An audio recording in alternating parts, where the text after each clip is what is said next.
আজকের রেসিপি কাঁচা মাছের ঝোল। কাঁচা মাছের ঝোল বনে রেডি। কাঁচা মাছের ঝোল বানার জন্য মাছকে ধুয়ে পরিষ্কার করে নিয়েছি। এরপর তেল গরম করে পাঁচ ফোড়ন আর কালো জিরা ফোড়ন দিয়ে পেঁয়াজ ভাজবো। পেঁয়াজ ভাজা হয়ে গেছে, তারপর আদা রসুন বাটা, জিরা বাটা, শুকনো লঙ্কা বাটা মশলাকে একটু ভাজে নিয়ে হলুদ, একটা টমেটোর পেস্ট দিয়ে, দুটো তেজপাতা, পরিমাণ মতো নুন দিয়ে আর মশলাটাকে ভালো করে ভাজে নিব।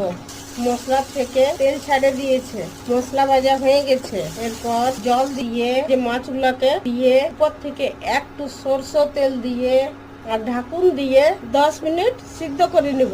5 মিনিট পর ঢাকুনটা খুলে নিয়ে মাছগুলোকে পাল্টি করে দিচ্ছি। পাল্টি করে দিয়ে আবার ঢাকুন দিয়ে 5 মিনিট সিদ্ধ করে নিব।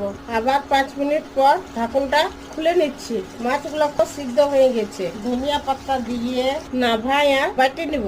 কাঁচা মাছের ঝোল বনে রেডি।